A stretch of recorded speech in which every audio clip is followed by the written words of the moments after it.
قلم کا لفظ جب بولا جاتا ہے تو ایک وہ قلم ہے جو اللہ کا ہے، ایک وہ قلم ہے جس سے لوح محفوظ کو لکھا گیا، ایک وہ قلم ہے جس سے فرشتے لکھتے ہیں، ایک وہ قلم ہے جس سے زمین پر لکھنے کا عمل شروع کیا گیا، ایک وہ قلم ہے جو سیٹھے کا تھا، ایک وہ قلم جس کو فاؤنٹین پین کہتے تھے، ایک وہ قلم کہ جو اب ترقی کرتے کرتے خود بخود زبان کے حروف کو لکھتا ہے، ٹیپ پہ لکھتا ہے، سی ڈی پہ لکھتا ہے، سم پہ لکھتا ہے، موبائل پہ لکھتا ہے، ہواؤں کے ایتھر پہ لکھتا ہے، لہروں پہ لکھتا ہے۔ اب نہ نب کی ضرورت پڑتی ہے، نہ روشنائی کی ضرورت پڑتی ہے، ہوا میں علم تیر رہا ہے، اسے شکار بھی کیا جاتا ہے، اسے ریلے بھی کیا جاتا ہے، اسے براڈ کاسٹ بھی کیا جاتا ہے۔ تو یہ قلم کے مختلف معنی ہیں جو ہر دور میں بدلتے رہتے ہیں۔ وہ ذریعہ، وہ طریقہ جس سے علم کو گرفتار کیا جائے، سیٹ کیا جائے، جس سے قابو میں لایا جائے، اور پھر وہ کہ جس کے ذریعے اس کو پھیلایا جائے، اس کی حفاظت کی جائے، نشر و اشاعت کی جائے، اس کا نام قلم رکھ دیا گیا ہے۔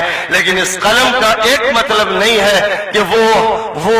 نب والی وہ چیز کے جس میں روشنائی پڑی ہوتی ہے اور جس کے ذریعے ہم کاغذ پر لکھتے ہیں۔ نون والقلم وما یسطرون میں قلم کوئی اور چیز ہے، اور علم بالقلم علم الانسان ما لم یعلم میں کچھ اور قلم ہے جس کا تذکرہ ہے۔ اور ما بهذا الكتاب لا يغادر صغيرة ولا كبيرة الا احصاها ووجدوا ما عملوا حاضرا ولا يظلم ربك احدا۔ وہاں کا قلم اللہ ہی جانتا ہے کہ وہ کون سا ہے۔ فرشتے جو ہمارے ساتھ ہیں اور لکھتے چلے جا رہے ہیں، ظاہر ہے کہ وہ کسی رجسٹر پر نہیں لکھ رہے ہیں، فاؤنٹین پین سے نہیں لکھ رہے ہیں، ان کے لکھنے کا کیا طریقہ ہے اللہ جانتا ہے، ہماری نگاہوں سے مخفی ہے۔ ہم اس پر ایمان رکھتے ہیں کہ لکھا جا رہا ہے، اس لیے کہ ہمیں یہ معلوم ہے کہ آج ہمارے سامنے چیز محسوس طور پر نہیں، لیکن ہماری باتیں ٹیپ میں لکھی جا رہی ہیں، سم میں لکھی جا رہی ہیں، یہ موبائل ہمیں ریکارڈ کر رہا ہے، ہمارے فوٹو بھی لیتا جا رہا ہے اور الفاظ بھی نوٹ کرتا چلا جا رہا ہے۔ یہ اللہ کی اس کائنات کے وہ راز ہیں جو کھلتے چلے جا رہے ہیں،